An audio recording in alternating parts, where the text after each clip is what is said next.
Lara Croft's adventures take her to Far Eastern temples and Egyptian pyramids, but her origins are far more humble. Lara Croft, one of the most iconic female characters in all of gaming.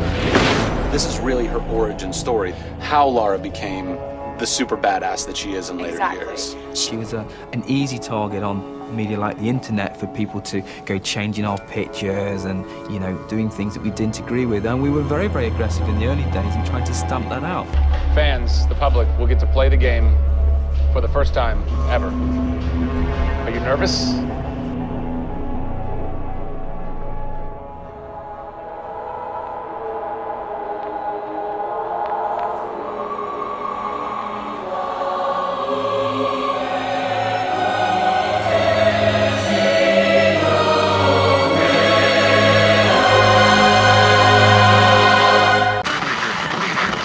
Tomb Raider 2013 was released back in 2013 for the PC and 7th generation consoles, except for the Wii. 9 months ago at the Tokyo Game Show, we revealed how we, from Nintendo, will change game control forever. And a lot of people said, huh? The Wii U had been out for a year. It could definitely handle the base release versions of Tomb Raider, but the development team came into some weird problems when testing the game out on their new hardware. One tester by the name of Sasaki Ito Takahashi Kondo Muramaki became violently ill during gameplay testing, claiming to have visions of a well-known Japanese spirit that goes by the name of Tomb Raider, which roughly translates in English as Uncharted 2. Masahiro Sakurai, who was well into the development of Smash 4, thought Nathan Drake might be a good fit for the roster, taking the place of Solid Snake as the more realistic human character. Then he played Tomb Raider and decided against his inclusion, thinking Lara may instead be a better candidate for the roster. While he was playing, he mentioned to one of his co-workers that he had been on the sticks for a good 2 hours, but wasn't entirely certain if the game had already started. In his confusion, he contacted Muramaki, who had committed suicide earlier that day.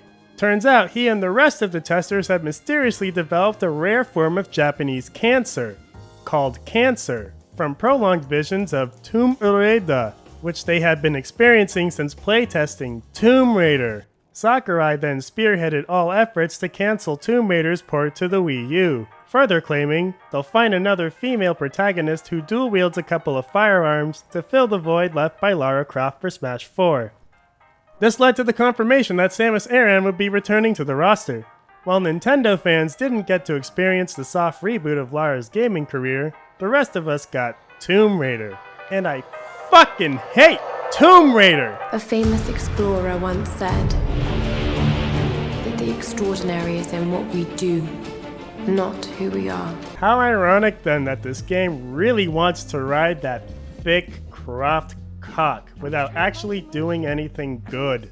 It's like our heroine stepped into a vault and Crystal Dynamics took away everything that made Lara in order to transform her into another bland, generic, Afraid you're going to say this. safe Hollywood protagonist that wouldn't rustle anyone's jimmies. In these early Tomb Raider games, Lara's butt is typically right in the center of the screen, a camera orientation which, along with the sexualized clothing the designers choose to outfit her in. I mean, she may as well just be the adult version of that little girl from The Last of Us. You can call this game something else, like the last dick in your mouth, you fucking whore. Everything about this game is wrong. It's a clash of business and game design. It's what happens when political correctness rapes an idea. It's what happens when writers that can't tell a story make one on the hardest medium to produce stories for. Can't be that bad, right? Surely this nigga's out of his damn mind. Remember me? Well, I hope you're comfortable, cause this is gonna be a minute. I can't exactly break this thing down like I've been doing, so this is gonna require some new tactics. There's so much wrong with this fucking horse shit, but like actually cleaning horse shit, you just gotta pick a spot and start somewhere. I hate tombs. Fuck you. Tomb Raider is a 1996 action platformer developed by Core Design and published by Eidos Interactive. Tomb Raider is a 2013 action movie developed by Crystal Dynamics and published by Square Enix. The last game they made showed some real promise in terms of series set pieces. They had abandoned the Resident Evil 4 QuickTime ripoff and never changed the fundamental controls of the game, regardless of what was happening. Then a little thing called an $100 million budget entered the mix, making it the 13th most expensive game to make. Ever. The film isn't even that fucking expensive. Underworld wasn't even half of that. And if you know a thing or two about business, you should know lots of money and risk don't exactly mesh well. As a result, the game does whatever it can to mimic the most successful titles of its generation. The stupid button prompt QuickTime events are back. Genuine exploration has been replaced with third-person cover-based shooting. The actual puzzles have been neutered like an enthusiastic hound having too much fun. You get the experience points for shooting as many men as possible. You have skill trees that don't fucking matter. Health packs are abandoned for regenerating jellyface. You got an open world map with camps you can fast travel between, and nothing says big budget like that cinematic pacing. Then the reviewers who got advanced copies have to try and find something nice to say about it. We see Croft's vulnerability, but she's never disempowered, and never less than totally capable in extreme danger. Why does that even matter, you socially whipped fuck? You see, the changes themselves aren't inherently bad. I don't mind the QTEs in RE4. I don't mind cover-based shooting, and a good skill tree can help each playthrough feel unique, encouraging different styles of play. But everything added here just fucks with the core of Lara. Coming over from Underworld, Lara is much the same, albeit dumbed down for the neighborhood read the brave individuals of these United States. She's back to jumping freakishly high. She has improved gunplay mechanics, making shootouts more skill-based, as opposed to the one strategy of flip out of the way and shoot the bitch. She's got the wall clinging mechanics and brings some new traversal elements to the table. You can pickaxe on certain walls, shoot a climbable rope which represents the low-tech solution for the magnetic grapple. The stealth kill option returns more streamlined. She's also got these nifty custom animations which could have been used to disguise places you can explore. There have been some tweaks, but Lara gameplay-wise is still, well, Lara. It's all these changes around her which represent the game's biggest problem. It doesn't have any confidence in its lead character to be any fun. It doesn't think she herself can provide a solid experience. Instead of long gameplay segments filled with this, it's more about this. It's less about this, and more about this.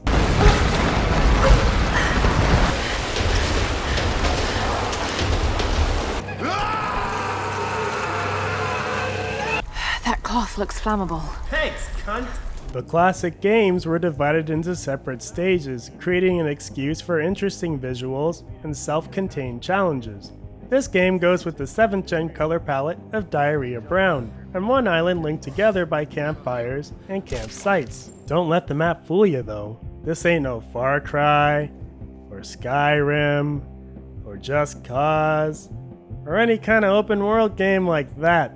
You can really think of the points between campfires as their own stage.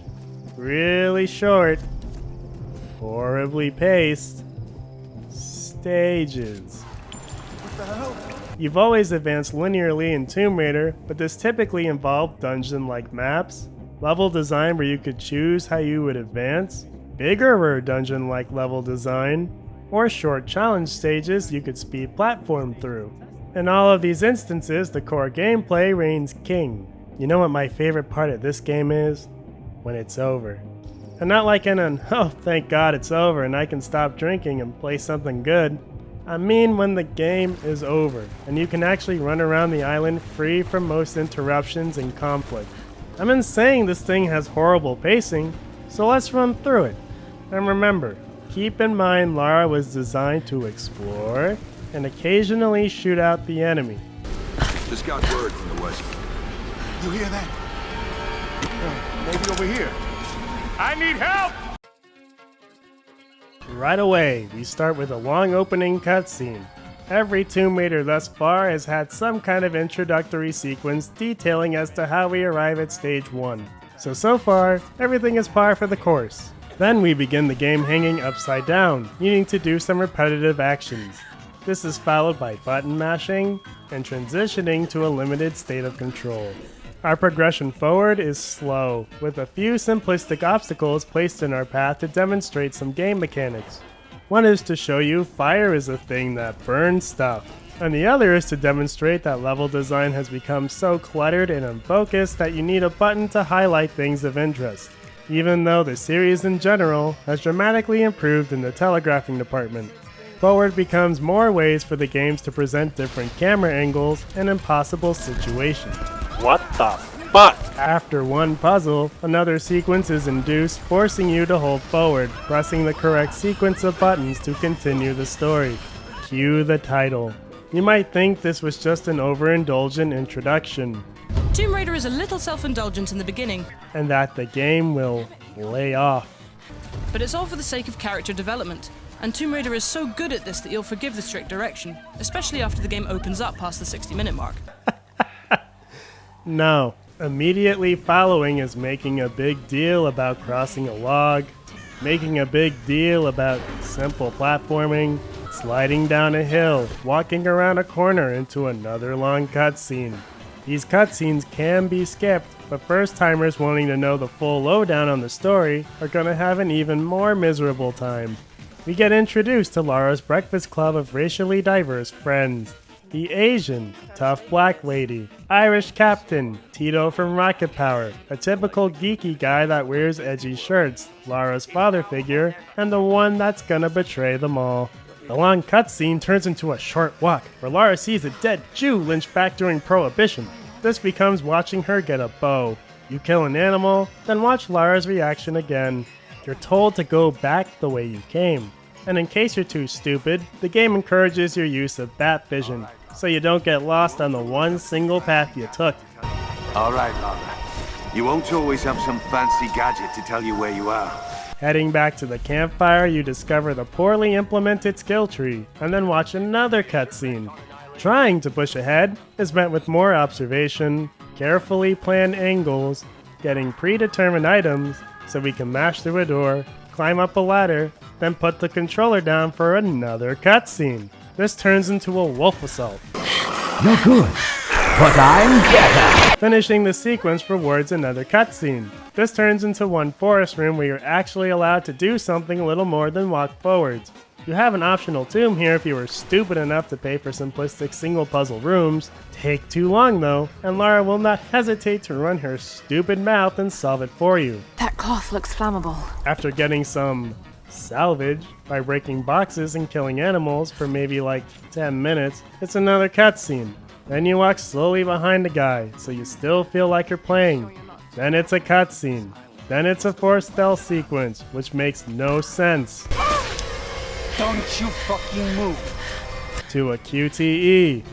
To a cutscene where a gun is handed to you so you can do the Call of Duty slow motion thing and engage in a Gears of War shootout with retarded AI. With stunning and beautiful AI. You kill them and get more prompts. Then you platform on two things to get to the next forced firefight.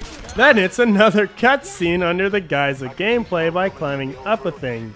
We're nearly 2 hours into it, and the bullshit to proper gameplay ratio is 10 to 15 minutes of gameplay and 90 minutes of either watching Lara, moving Lara so you can keep watching, doing something scripted, or doing something to advance to the next part where you watch Lara again.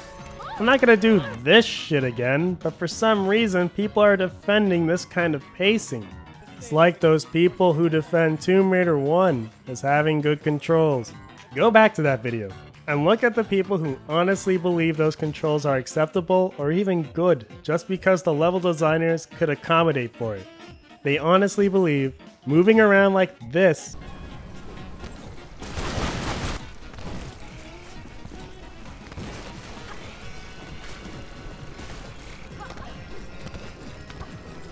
isn't as good as this.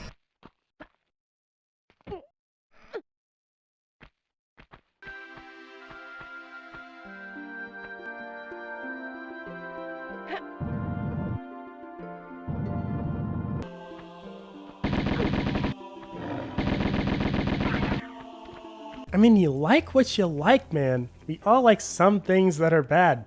I like Space Jam, but I'm not gonna defend Michael Jordan's acting.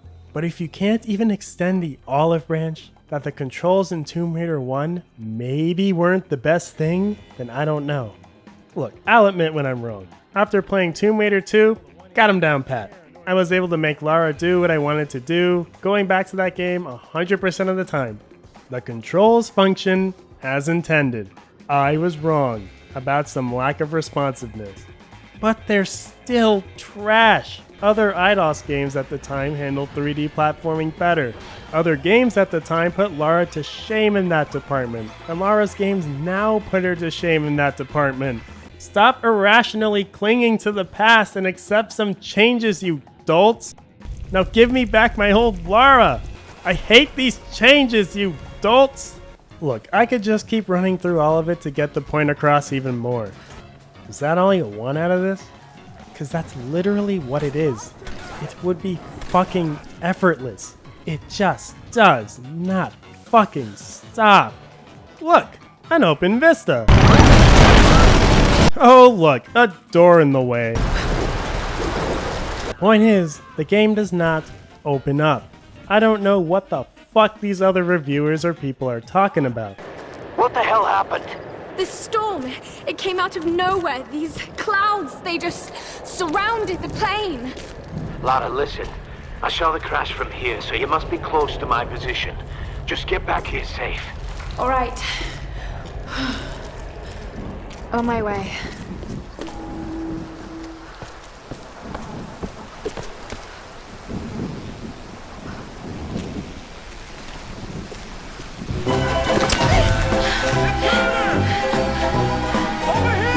It's a formula. You watch Lara, you move for 5 to 10 minutes so you can either watch her some more or be thrown into a tired, pointless, abject, over-the-top, mind-numbing, excruciating, dick-stomping QuickTime event. It's like when you're getting a quickie in the back of Del Taco, she just decides to use teeth every time you're about to finish.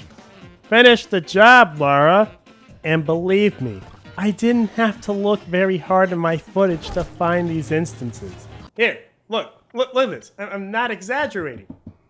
It's like you're playing fucking Mario Party. You move around a little while before you're playing that stupid minigame where you're skateboarding away from the plant. Then you fucking mash and mash and mash until it's fucking over. Then that little bitch takes the star you've been going for all game and you fucking hate him. You hate him and you want to play him in a new minigame to settle the score. Like Toads hate fuck Bukkake. Only I'm playing Tomb Raider.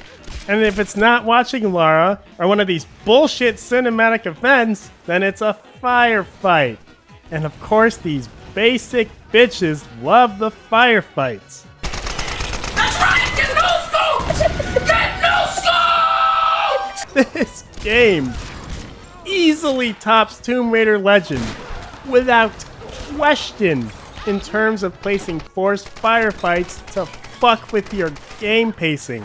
Unlike the older games, where every single enemy encounter isn't this forced thing and you could choose to avoid or evade an enemy, your tight little asshole better find some cover. Because every single enemy encounter is this forced thing and you no longer have an option to avoid or evade your enemy. Unlike other games, which share that same kind of structure, you know where your progress is stopped until you kill everything, like the ones where you can mix things up and experiment and explore different attacks. It's always the same damn thing. The fuck? It's the same case. Do the same thing. Hope you like that enemy variety too. Dogs or humans. Sometimes they wear stuff so that scramble button of yours actually gets used. Like the over-the-top scenario, these situations are nonsensical and overindulgent.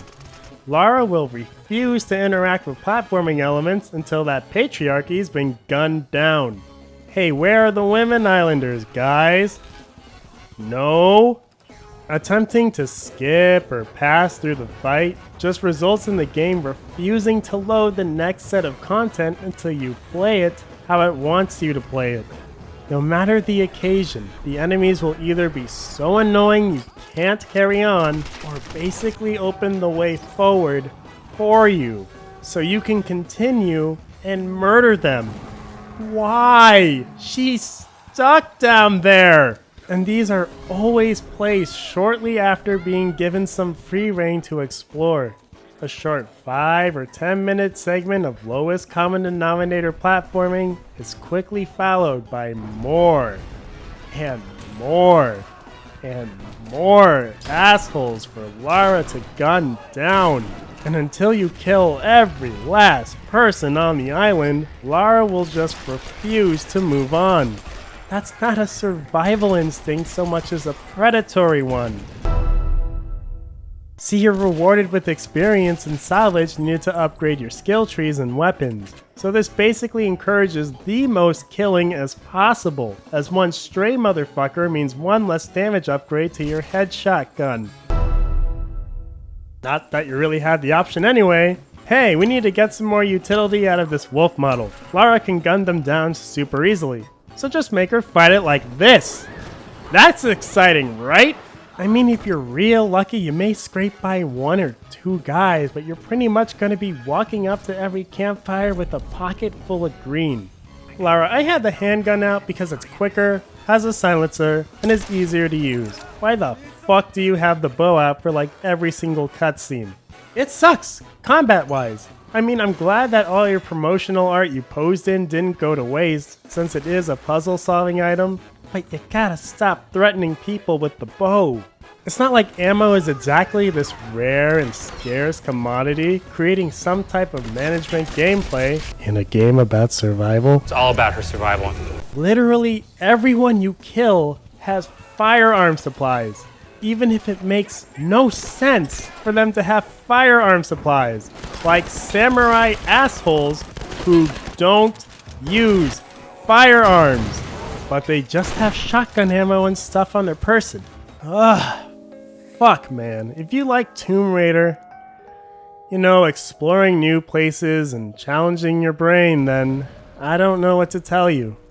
That part doesn't exist anymore. Half of the fundamental mechanics programmers probably slaved over just don't get utilized that well. It's just a boring, sloppy collection of successful mechanics from other games pieced together in a sequence. The only part in the game that remotely opens up is when you finally make it to the beach, towards the end of the game. You argue with the black lady, but fortunately Tito is there to keep things calm. It's like the ancient Hawaiians used to say, "Save a man's stomach, save his soul." You don't say.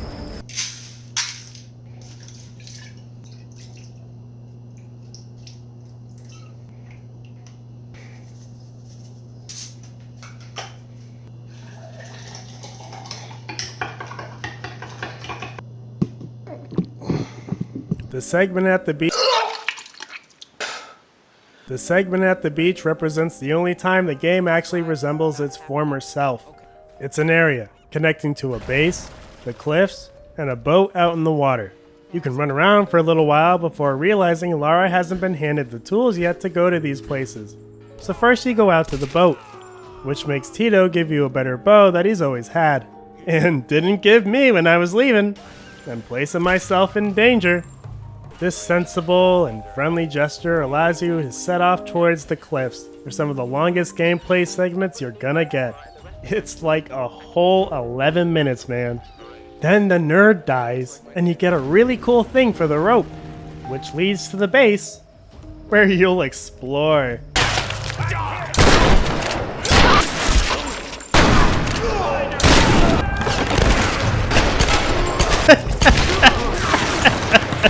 Then it's more cutscenes before being railroaded to the end of the game by more pointless, over-the-top, cunt-punting sequences of endless shooting and action events. See this final boss? It's the exact same formula as this boss you fought like an hour ago. Only now, more assholes are going to keep spawning to make it seem difficult. So now we have A giant Atlantean, a fucking Chinese dragon, a space spider mutant, the literal god of death and disorder, the headless horseman, the leader of a cult seeking immortality, a dark master and her Digimon, an Atlantean god, the same Atlantean god, and this fat asshole that's not even the final boss. This guy's the final boss, but because we could immediately shoot him in the urethra, washing him off this earth like yesterday's cum, because he doesn't have a fucking prayer of fighting this sociopath, Lara gets a second handgun, pandering to the dumbass fanboys, eating the schlock, detracting from the main fact, our main antagonist throughout this whole episode is defeated in a cinematic event, not gameplay. But look, Lara's doing the thing. Oh, now this whiny asshole is our strong, independent Lara, because it's important that she's a strong, independent symbol now. How Lara became the super badass that she is in later. Does it take a woman to know a woman? It probably helps. It is a compelling reading of the character. We see Croft's vulnerability, but she's never disempowered, and never less than totally capable in extreme danger.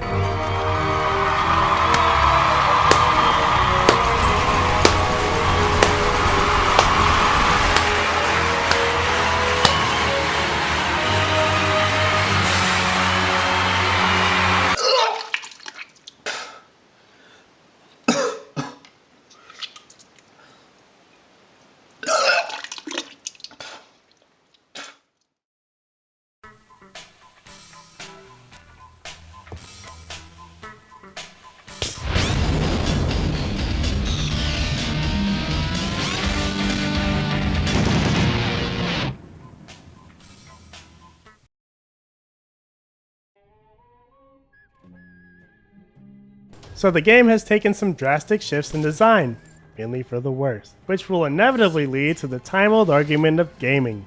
It's a good action game, but a bad Tomb Raider game. If I say this, I can extend an olive branch to my opposition, so it looks like I have an unbiased opinion. Because why take a fucking side, right? I can openly like that sweet slam dunk Michael made at the end of the movie, without totally dismissing the film as bad altogether. The game doesn't reflect its former self at all, so naturally people drawn to defend it will pose this half-assed middle ground of saying the game is a decent action title, but a bad franchise title. Notice how this argument is only really ever used if the changes made to a franchise were fucking terrible. Hey, remember that time Tomb Raider abandoned its entire fundamental design in order to become this top-down action dungeon crawler with clever puzzles? Like the game doesn't even remotely look like Tomb Raider, but there's Lara on the box, having another wacky adventure with mythical being. This is my kind of magic. Just put it down and get out of the way. Hey, you know, this is actually pretty fun. It takes our familiar mechanics used in the open environments and creates a pretty fun multiplayer action puzzle game. Despite being totally different, this is actually a comfortable fit. It's a really well-made spin-off that makes relevant changes. You know what I never heard said about this game? It's a good dungeon crawler, but a bad Tomb Raider game. Remember when Mario changed from like a side-scrolling platform game with hundreds of levels with the simple goal of getting to the end, to a game where you roam 16 open environments, meet objectives, and spin the control stick a few times? Like New Super Mario Bros. Could have been the next installment in the series. Could have been like going from Yoshi's Island to Yoshi's Story, where things are more or less kept the same, save the improved visual. But this is a huge fucking change. It's like a good adventure game, but a bad Mario game. Said no one, ever. See, a lot of franchises inevitably change.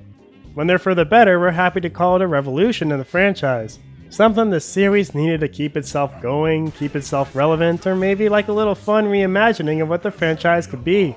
Ugh! When it's a change that indulges in a fucking terrible game design practice, then it's dismissed as simply being unfaithful to the franchise. Or they'll try and defend it as okay in another genre. Maybe you fucked the story real hard. So hard that fans won't forgive the game attached to it. Remember me? Remember this dick in your mouth? Maybe the genre shift wasn't welcome because the game didn't have enough titles. I'm sure the now well-received Guardian of Light and Temple of Osiris would have some disdain attached to them if we got Tomb Raiders 1 and 2, followed by 8 years of nothing, then got this jarring genre shift. Especially if, say, Tomb Raider 2 teased at some kind of third installment, or the marketing department led people astray. It doesn't make Guardian of Light a bad game, it just means your marketing department fucked people's intentions. Lara wasn't exactly sparse on game entries, and each set of games had a proper conclusion. The genre shift here isn't some kind of player marketing faux pas. They're just bad changes, with a strong push from marketing to play whatever angle it can to make the game appear desirable to the mainstream audience. Like Lara finally being a good female role model. Obviously, she's a game icon, but I also think she's a sex symbol. Oh my god, what? Because she fights for what she believes in. She's courageous, and I think those things are fuck you! Sexy. You know why they do this, right? Because gaming's never, ever fucking had that before. But you know this 17-year-old character is finally gonna represent. You can try and safely pander to both parties by admitting it's not the best Tomb Raider game. You can like what you like, but these changes don't result in a good any kind of game. There's far better shooters with far better pacing, but when you're spending this kind of money on a game, you gotta hype up anything and everything to make sure you get your returns. But hey, if this is what Lara has to do to survive in this new gaming climate, right? I mean, we still get to see Lara. It's kinda like being content taking it up the ass from a flaccid dick. You know you're not gay, but then you're taking it up the ass from a flaccid dick. A lot of the work is done in the motion capture studio. You can see here the actor Camilla Luddington and how she offers the voice and the movement and also the facial expressions of this character. But then the magic happens back in the studio when the artists get to grips with the footage that they've been given, and they use the technology that's available to them today to create a character who looks believable, who seems like she could actually exist in real life. You know, a lot of this stuff doesn't make sense, and by a lot, I mean all of it. But the game has some changes here that don't really have any kind of significant payoff. Look at it. Lara's on this uncharted island, has the progression tree, which makes some base improvements to her character, a method of fast travel, and everyone's talking about survival. It's all about her survival. So why is it then that this game is basically a cover-based third-person shooter with some brain-dead puzzles thrown in there for the fans that remember good games? Something's not adding up here. Like they have these setups that hint at some possibly scrapped game mechanics.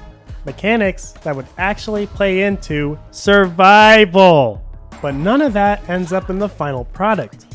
Every motherfucker always has supplies for you, and Lara's hyper capable even if you decide to empty those pockets of bullets. I'm getting an Angel of Darkness vibe from this game, in the sense that I'm gonna hang myself after this review, and also in the sense that there seems like there's some scrapped content here. Take this instance.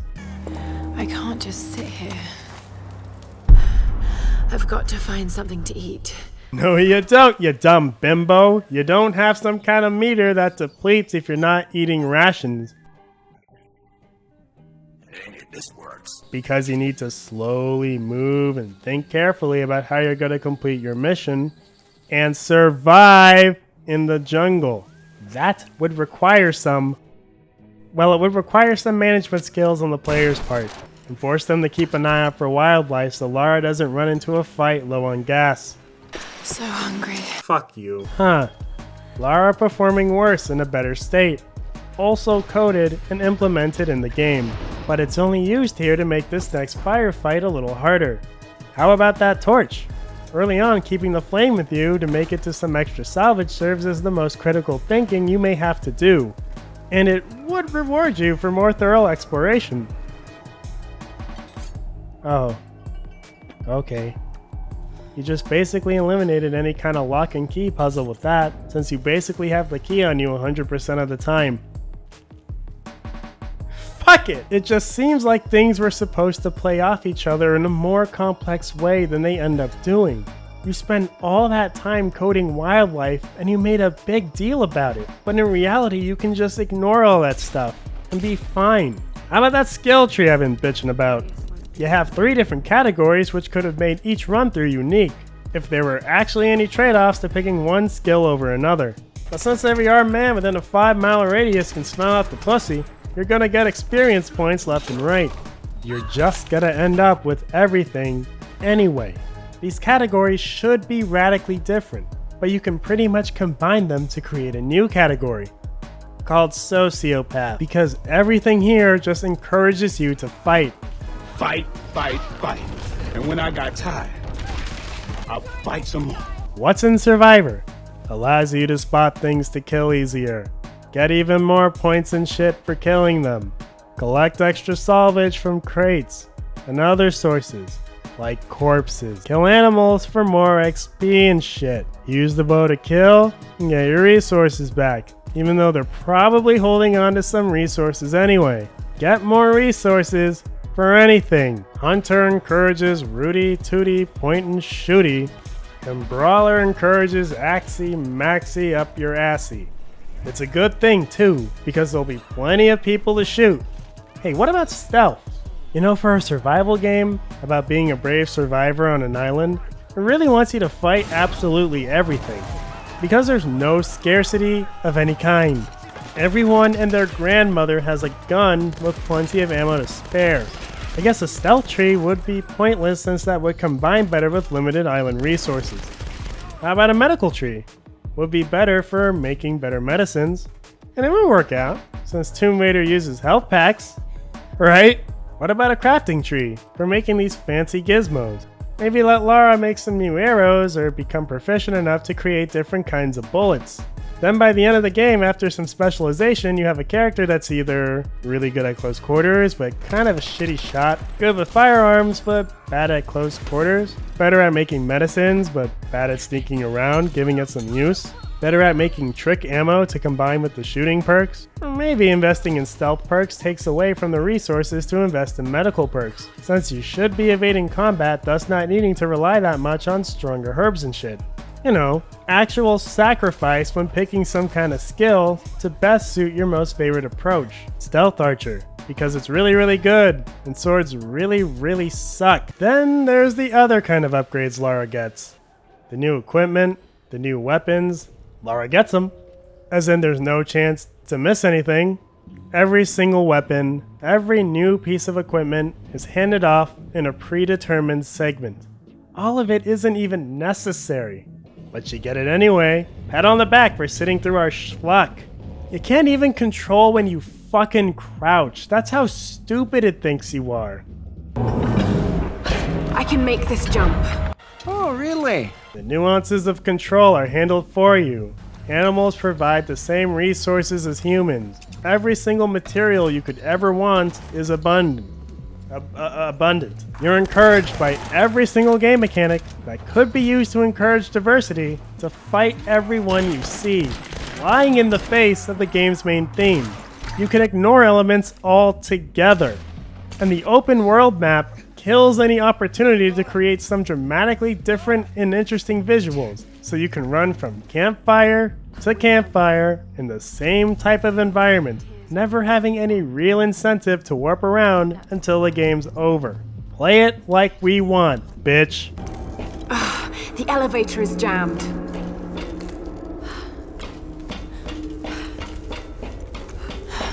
That's where I need to go. Shut the fuck up! You may as well call it the forest stage, the shanty stage, the beach stage, the boat stage, and the temple stage. Point A to point B, affairs like nothing's ever changed at all. So why are these changes even here? Compare these superficial changes to the one made in that new fancy Zelda game. You don't see this fucker ripping off popular AAA titles.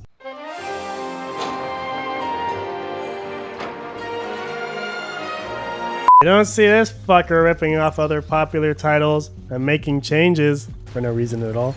Breath of the Wild is to its predecessors, like Tomb Raider is to Tomb Raider. These games got a survival motif going on. But unlike this schlock which thinks survival and mass murder are synonymous, the changes in game mechanics from this to this serve those motifs because it wasn't afraid to try something new and potentially alienate some people. The end result is a game that everyone likes because what? When you make game design decisions that should work together and follow through on them, as opposed to backtracking on them because you're a little bitch, people like the game. Go fucking figure. Even though Link is still a sword-swinging, item-using, puzzle-solving, people-helping person who makes the pussy run like a nigga from law enforcement, it makes a lot of changes with reason. It takes away the hearts you find from grass, because it's added a cooking mechanic. If you're desperate, you can cut grass and just eat raw wheat for what's essentially the same benefit, but making everything a material encourages you to save supply and combine them to make more significant health items, only becoming more important the longer the game goes on, as you have more hearts to fill. It might suffice when your dick is only 3 inches, but it's gonna need some more potency when you're raging against the machine. There's nothing out in the wild that gives you lots of hearts for easy health. It has cooking, so it makes cooking relevant by making a change. Then there's all the weapons the designers added, making the first time in the series Link can use a blunt object other than his bread and butter. How they handled this change doubles in its genius because everything breaks right quick. This was a choice that could easily alienate a lot of fans, but it makes everything you find useful and keeps you from gaining mastery of the wilds without knowledge. If nothing ever broke, tension's off once you get the Lionel Sword. All the other weapons would be useless, and all those other ways to engage in combat are now null and void, because you can just run up waving your sword like some kind of retard. Some kind of retard. You've just basically maxed out your attack stat. Fuck everyone. If you grab that sword and explore an area filled with little bitches, you're essentially gonna risk de-leveling yourself. Once that sword breaks, you're not Mr. Big Dick Pussy McSlayerton anymore. Now you gotta resort to using their shit, meaning the area just got that much harder. Meaning it might be wise to keep some not so great weapons on hand for the little guys. Your character's level is basically dynamic, meaning true mastery of the land is knowing where the good shit is and how often you need to prep yourself, so you always have some good equipment handy. It even makes the fights a little more dynamic too. They changed the fundamental component to accommodate the other changes to the game, such as an open world, in order to make things more cohesive. Those useless potions no one ever used. Now useful, because they have more relevant effects, and if you're getting a ton of shit for potions anyway, what's the harm in using them? Fuck. You're not gonna waste precious money buying it. You don't just find money. Now you have to give up a resource. Clothing is expensive, so you'll really feel like there's a trade-off when going to make a purchase, because you either had to give something up or spend a lot of time farming resources. This dashing young man is more of a survivor than this sociopath could ever hope to be, because unlike Lara, Link thrives on choices. Fight or flight. Sneak or get a dick in your mouth. Head to the next objective, or cross-dress and take a man for all he's got instead.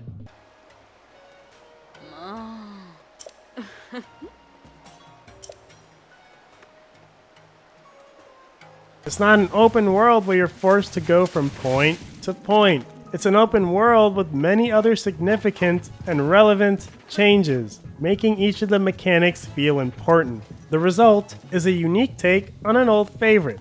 What's this result? We lose the exploration part in an open world map and become a gear that turns for war. These changes? No fucking sense. They're just there because it made someone else money. You did it, guys. The volume, they call it. That's interesting. You'll have to explain that to me later.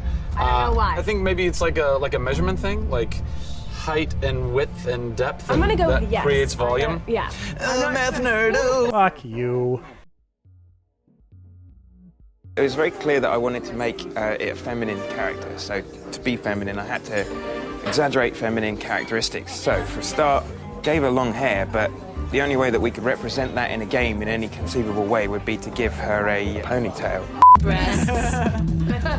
She's got enormous chest. I mean, her biggest discussion point were the size of her breasts.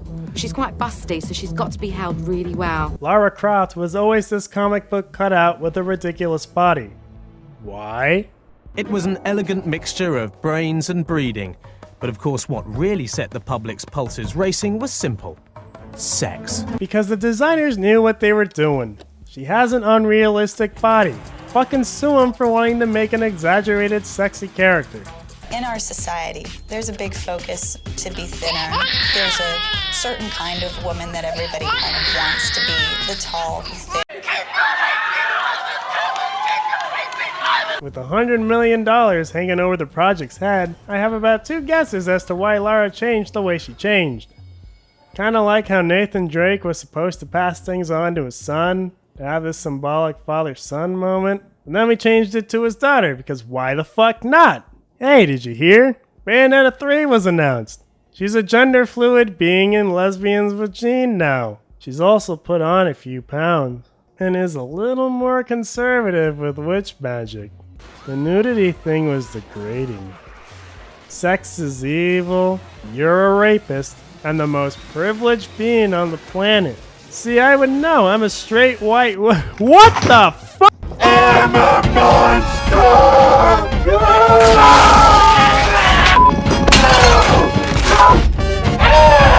We've been exaggerating shit forever. Look at how every superhero is drawn. Look at this fucker. Should we change him because he's an unrealistic male in a world full of comic book rejects? Should we just not exaggerate anything or anyone and draw everything with gray blobs? So she had a big rack. So the fuck what? Do you ever think maybe guys and girls aren't meant to understand each other? Like it's all some big unfunny joke on us we'll be struggling with for the rest of our lives? Body didn't exactly stop her from going where she wanted to go, doing what she wanted to do, loving her craft, being fun. I'm afraid you've been misled. I only play for sport. In all honesty, I don't really give a shit about these changes. Fuck them.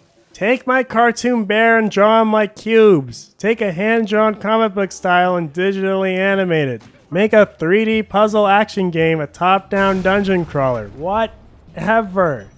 But at least be fun. Why don't you remember how to just have fun anymore?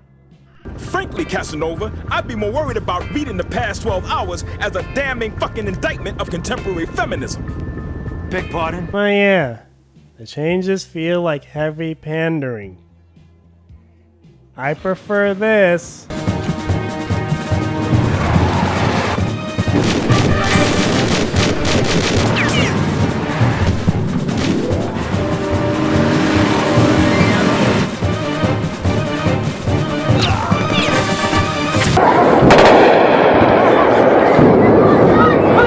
To this. Realism can go fuck right off. Well, you decided that the majority of my game time should be watching, so this story must actually be better than cocaine. Look at that. People of all gender and races getting treated equally. Too bad everything about it doesn't make any fucking sense. Her hands are literally tied during her first encounters with the island's violent and menacing scavengers. But the moment the player is handed a gun, this frightened would-be explorer instantly transforms into the alpha predator of Headshot Island. Lara's first kill is the game's first dramatic crescendo, a moment of genuine emotional impact. After that moment, though, the game quickly moves on thematically. All you parrots can point out. Didn't you hear that throwaway line Lara said? I had to kill some of them. I had no choice. That can't have been easy. It's scary just how easy it was. See? The writers cover their asses. Idiot. I honestly just don't get it. I don't get why people are drawn to defend this narrative implementation as okay. In the history of the Tomb Raider franchise, there has not been a female lead writer until now. Oh wait, yeah I do. This is it, folks. Lara Croft's origin story. Let's jump in to a pit of cleansing fire. The biggest issue with the story itself, besides its fuck you implementation, besides Lara's changes, besides the Breakfast Club, is the contrivances. And boy, is this game full of nonsensical contrivances. You know how to use one of these? You know how to use one of these? Our protagonist starts out on a ship called the Endurance. She looks into a mirror while hoping to find something out in this little excursion, so we can cut back to it for the obvious to be stated. So much has happened. Yeah, you idiots. A lot's happened. In case you didn't know, by playing the fucking game, Lara and this handful of other no-named assholes get shipwrecked on this island because of a supernatural curse. A zombie Asian lady basically fucks any vehicle trying to make it on or off the island because it needs a new vessel. Unfortunately, it only seems like men have been getting shipwrecked, and this is the first boat with a token Asian lady. Perfect for becoming the zombie's new vessel. On the surface, it's the same deal. Lara's doing whatever the fuck she wants. I'm going to help Reyes fix that boat, but then I'm taking it inland. Are you okay, Lara? Is she okay? Because it's all about Lara, isn't it? Fucking right, you bump bitch. There's some MacGuffin in the mix. And then some supernatural shit happens in the end. If this was like a cheesy adventure story that took a backseat to exploring, then I wouldn't really give a fuck. And now it's the hyper-serious thing that wrestles control away from me every chance it gets, because it thinks it's doing such a good job of making me care. You want me to care? I don't think you want me to care.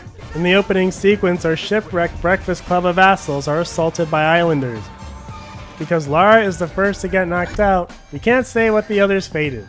We're the only one hung upside down, so I guess the others got away, leaving us to our own devices. We escape, naturally, getting in contact with Father Figure over the radio. Then we eventually find Asian talking with a savage. Now, these guys have been on the island for who the fuck knows how long, but they've pretty much been indoctrinated into a cult-like environment around MacGuffin Himiko. Himiko. The leader's pretty much been waiting for this exact moment. An Asian woman who can assume the soul of Himiko. They're all just normal shipwreck bros. I'm Matthias, a teacher by trade, who have failed multiple times to leave the island. But to do so, we must release our queen. Like us, she is a prisoner. So securing Sam and bringing her to this temple to satisfy this corpse is their one single goal. Sam here was just telling me about the Sun Queen. Right, Himiko. Can you tell me more? Are you asking her for dramatic irony or whatever? You know what it is, you stupid fuck. White man, who's in cahoots with this nigga, leads the savages to the group, so Asian can be taken captive. He's just a giddy explorer type that wants to make big headlines about his discoveries. We're standing on a gold mine! He doesn't really care about anyone else. There might be some effort on his part to prolong the crew's lives at first because these guys are only ever taken hostage. Even still, that's no reason to tie someone up and then leave her to her own devices, like she isn't going to make an immediate effort to escape. Being Lara, we get out in a forced stealth sequence and perform our first murder. We then find our father figure and decide to send a radio signal out for help. This is kind of a while, of which the islanders don't immediately escort Asian to the altar to make the switch. There's no designated time for this to happen. You don't need to wait for the planets to align or anything like that. If this woman is captured, she can be soul swapped, but Lara has enough time to climb mountains, bring a plane to its doom, and save a pilot. Okay, here's that prisoner that's escaped. She has done nothing but murder all of your men. Just end it. Please.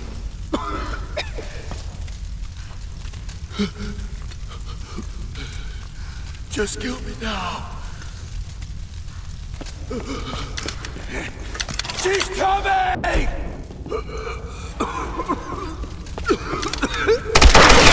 She's more than proven that she's a valid threat. So what do you do, Mr. Antagonist? You knocked her out, and she's at your mercy. Kill her! Nope! We're gonna do exactly what we've already done. Twice!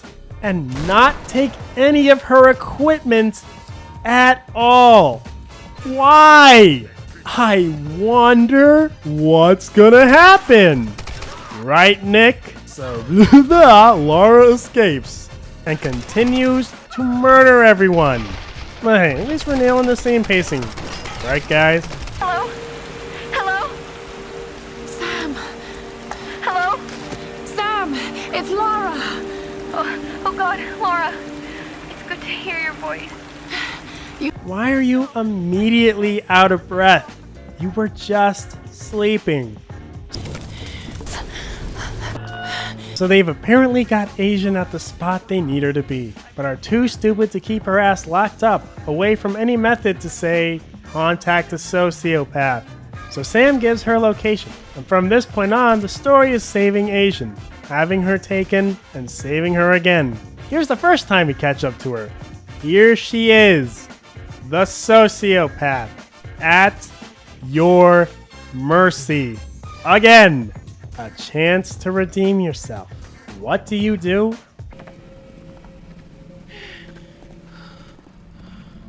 What in the fuck, Nick? You have tried this 3 times and it's never worked. Yet here you are again, attempting to just lock her up. Why? You didn't even make it to the part where you tie her up, you fucking nigger. You should be chopping off her limbs and mounting her on the wall like a fucked up hentai. Lara saves her friends, gets shot down on a second escape attempt while their figure dies. I guess Black Lady really cares. Oh yeah, and we somehow got to Sam. Are you guys just jerking each other off? I have been tied up for who knows how the fuck long. I've been unconscious and immobile. But we got a new plan now. Fucking bulletproof. The nigga here is just gonna fix an entire boat. That old PT boat on the beach. I should be able to fix it up. Are you sure you can fix it? I should be able to fix it up. Are you sure you can fix a whole boat? I mean, blackety Blake, still type Blake. You happy? Yes! The edgelord here heads back to the Endurance because Blacka here can't fix the boat without tools. So the fucker goes and gets himself killed. Well, that looks like my dance career is over. Fuck you. He gets himself killed for a fucking flathead screwdriver and a cartoon-sized dog bone wrench. What the fuck? Do you even know how complex boats are? Even the smaller motorized one?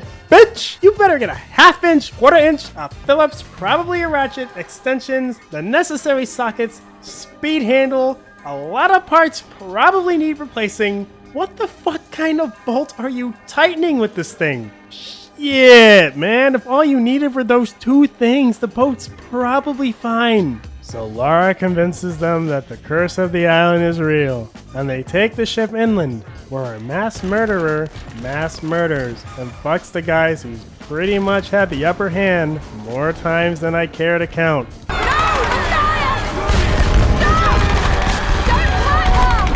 Don't do it. You think after all this planning, all this work, you can get me to stop just by saying, don't do it? What if we had please?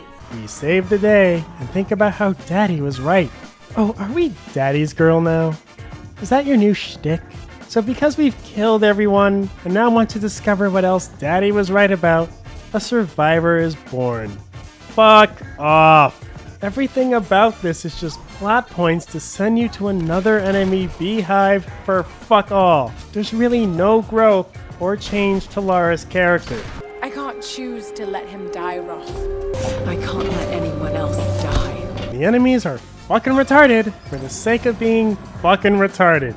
Oh, she made a big deal about killing a guy, but she's always persistent, always headstrong, and pretty much had a survivor mentality from the start. She cries a lot like a little bitch, but there's no change. It's basically different failed attempts to get off the island. This bitch should have been dead so many times, but the plot is always there to back her up. It really wants to shove the narrative in your face. But what does the story actually gain from being a game? That's something no one really asks.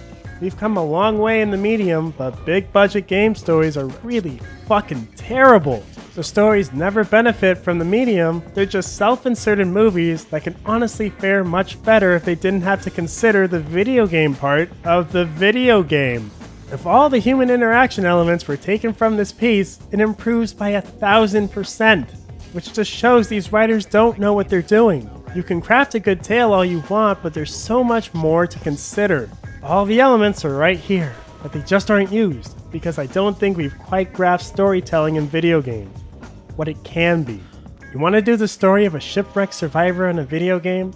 Okay, here's a rough draft. Let's set up a quick opening cutscene. We have a young woman, fresh out of college. She's got a crew together to go explore the Dragon's Triangle.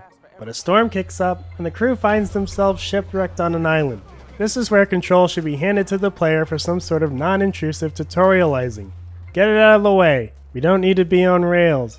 Just a brief, quick segment that has us bond a little with our crew, while teaching us some key mechanics, like getting salvage to make some makeshift tool or hunting animals to keep ourselves nourished. You know, because in a game about survival, we should actually be managing something like that. The visuals should be harsh and dreary, thus creating an environment that the player wants to leave from. The crew's goals and our goals should be one and the same. Find help and leave. Once we fucked around for a bit and we can be certain the player has all the basic tools under their belt, have the group get split up. At least this way we may have a slight chance at giving a fuck since we've been interacting with them. We find ourselves alone, scared, and left to rot in some caves. If we gave Lara any tools at this opening point, they should be taken away. Art direction should also take a shift to make everything seem bleak and hopeless. It should be a reflection of Lara's internalized emotions, so she doesn't have to run her mouth at every chance she gets. Here our platforming elements should get some time to shine, and maybe have her not be so good at it. We have decided that one of our major changes to the established mechanics is going to be a skill tree system, so we can utilize that to have Lara go from this schmuck that has an athletic history to this godly platforming messiah. Someone that's really had their physical limits tested by the island. So we have her fuck around in isolation. Maybe she has to make some shitty makeshift tools to keep herself fed or something. I mean, she's just been left for dead, and she's just trying to get her bearings. I hate tombs. Yeah, that could be her initial reaction, for irony or whatever. We have created this big island map, so let's use it to make playthroughs unique. Maybe have this cavernous section lead to the outside world for multiple points. Maybe this will determine which of our crew we'll find first, and that in itself can harbor its own changes to the plot. Oh, but then I guess you may have to write more than one story or something. Once we're outside, things should really be opening up, and maybe have the crew member we've just found act as some soft player guidance. That could be a way to keep us from mindlessly fucking around in a sandbox. Just keep it simple. Have the rest of the crew members we didn't find captured by the enemy. This will steer us to combat. Enemies should be very punishing, especially with our shitty makeshift tools. If the enemies aren't just these schmucks that give out free experience and actually create some tension when we see them, then that means the game design is putting us in Lara's shoes. She's just trying to survive at this point, and shouldn't be very eager to jump into a fight with 10,000 men at once. This naturally pushes Lara to be more pragmatic. If this kind of pacing continues, then the difficulty curve should go from very hard to manageable. Art direction should be subtly changing in the background as well. Maybe at first the island just looks like this ugly, cluttered mess, and it's pretty unforgiving. But as you go along, exploring this open world, maybe with some soft guidance, the story path of the game leads you to some more visually stunning places. Maybe at first it's like some ruins, most of the beauty is gone, you don't really care, you're just starting out, and then you get more practiced. You get better at making equipment, you get better at platforming. You're becoming more of a predator as you get better tools, and enemies that used to scare you don't really intimidate you as much anymore. As you get more practiced, supplement the player's mastery with some nicer art direction. Keep some of the nicer looking areas off limits via platforming trickery, so that when Lara arrives, she finds some real beauty. Maybe this place that seemed horrible at first isn't so bad. You know, it's actually a little fun playing archaeologist. Tone down the firefighting in these sections. Cut them out, and have it be longer than a single puzzle. Just have Lara gain some more appreciation for where she is with calming exploration. These moments where the island shows its nicer side can be contrasted between both the harsher environments, when things are more haptic, and your crew members. Show them starting to drift apart in opinions. At first you're all on board for getting the fuck out of there, but now you don't think it's so bad. But your crewmates that have been having a horrible time, that aren't as tenacious as you, still just want off this island. The level design and art direction can supplement this as well. Maybe every place you find a crew member to save is reminiscent of that hopeless environment you began in. And because the nicer areas are only accessible to people with mad platforming skills, they just never gain that same appreciation you do, because they're ordinary schlubs. They just want to go home. You can even have some of the rescue missions show a turn in character for Lara. First you're off, running around this island, getting better and better, and then boom! An escort mission which will piss the player off, because it's a chore to have to babysit such less capable people. This could hint at some subtle annoyance on Lara's part, highlighting some internal conflict. She should be wanting off this place as much as they do, but she's actually a little thrilled by it all. She's thriving in this new environment. Maybe she feels a little guilty that she's annoyed with her helpless crew. With Asian Lady being our last piece for total escape, having a dependent crew on Lara makes for some good contrast. I don't mean make the rest of the game an escort thing, but some side missions could help illustrate the point. Point is, even those characters that seem like tough customers at first can't really do what you can. You've changed a lot. They haven't changed at all. The change would be made all the better if at one point they were the ones teaching you. This is how elements of game design can come together to tell a character's story without having to sit and watch. Or roll down a fucking hill, or this, and this. It doesn't have to be explicitly told to the player. So much has happened. Because the player can experience the change and growth for themselves. Then at the end of the day, when you do boat off the island, because you've hopefully had many objectives to secure ship parts instead of just one, everyone's happy that their nightmare is over. But Lara learned a little something about herself. She actually liked the feeling of discovery, finding something new, testing herself, because the player themselves enjoyed those things. And this is what eventually pulls her into the lifestyle of a treasure hunter that doesn't have a fuck to give. She's seen it all. But you don't get that when everyone goes through the exact same linear experience with a character that was always capable from the start and only ever gets caught because the game forced me to. Lara doesn't become a survivor. She was always the survivor. Basic shit like this isn't integrated in the story, because all the game elements in this big studio are developed in an isolated way. The story is just left to the writers who maybe don't have the influence to control their aspects of design. So instead we just get a game with the story shoved so far up its asshole that it nearly assumes the game's entire identity. At least before, the narrative was a silly excuse for gameplay. Well, gameplay is an excuse for narrative. Nothing like a great cinematic action adventure and having it. I hate you. Let's keep driving this point across by contrasting this narrative implementation with which is what I consider to be the best narrative game-driven played I've ever done played. With which is what I consider to be the best narrative-driven game I've ever played. Keeping in mind... But the best narrative-driven game I've ever played is definitely this one.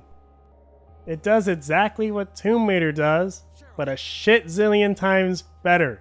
It's got cutscenes, segments where you just walk behind an asshole, set pieces, but it also remembers, hey, I'm a video game. The player should have some kind of significant influence. Now as actual plots go, I prefer Silent Hill 2, but when we're talking about video games as a storytelling medium, then this is the one that definitely utilizes player interaction.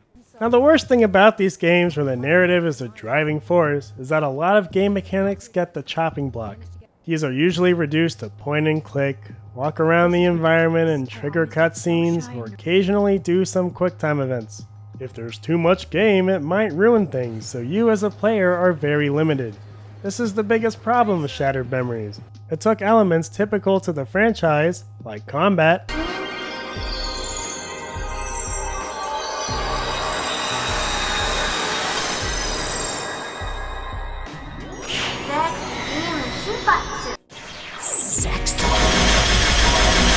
and neutered you to walking, looking, puzzle solving, and running through nightmares.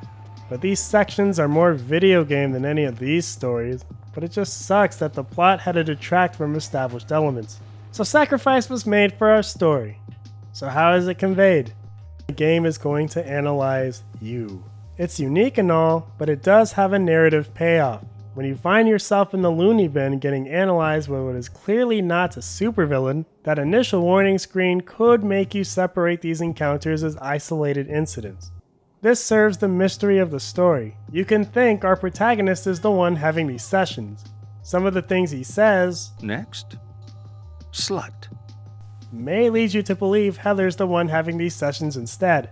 But because the game is supposed to be analyzing you, these clues can go right over your head, and you might just think he's, well, analyzing you, the player. These sessions also double as interactive cutscenes, which will change the ending of your game depending on your answers. It's fun little trivia or side distractions that make you think, not make you think about suicide. Then there's what you do as a player.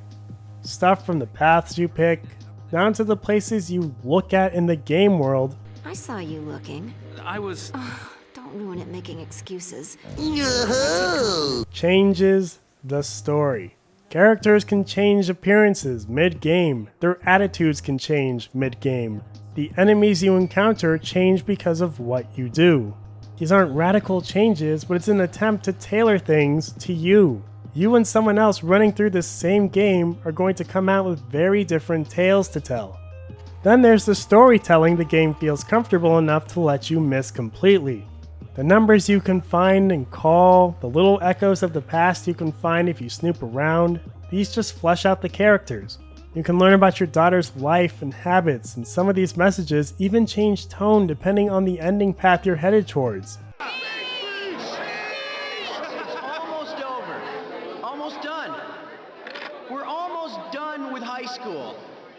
In many ways, that's a great thing. When you start high school, a lot of us, we can't wait to finish and get out there into the real world. But now we're here, now we're done with high school. I bet a lot of us maybe wish we had another year. You're not gonna find the same scan every time or whatever. These things are subject to change. The main puzzles themselves and their solutions also give you insight into the life of the Masons. The predetermined cutscenes are just used as breathers from the frozen fuckery runs and transitions from the psychoanalysis. It sets up a premise, lets you have long sessions of exploration, amps it up by asking you navigate the same space in an unrecognizable state, then lets you cool down with some more clues to the mystery. You know, sensible cutscene use.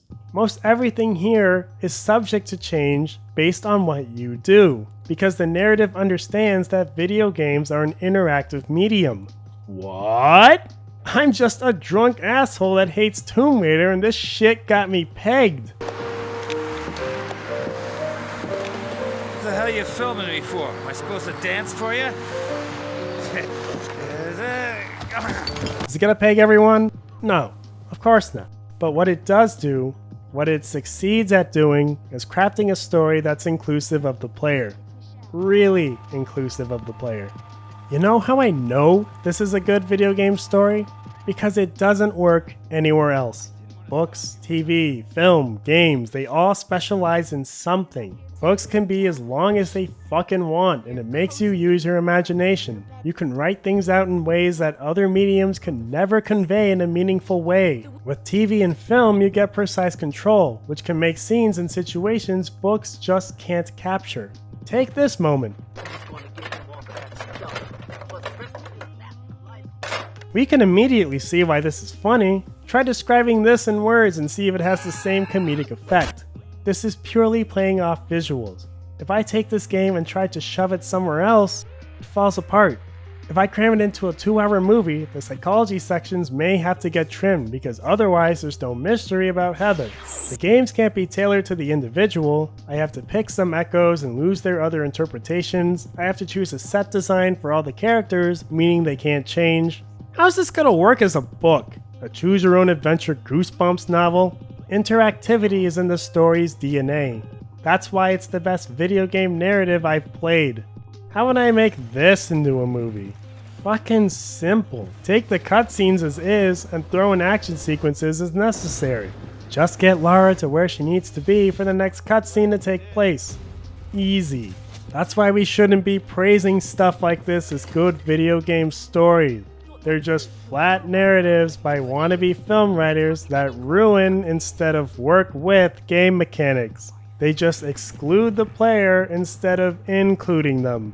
But I guess because the industry has no self-respect for itself at all, it has to imitate something else, ignoring all of its strengths and differences. This came out in 2009, and I've yet to see this kind of dynamic storytelling topped in a fully fleshed out game. This can be improved upon, but we just want to make movies with some tacked on gameplay instead, because it's hard. It's hard to write a good story when a player could potentially fuck it up.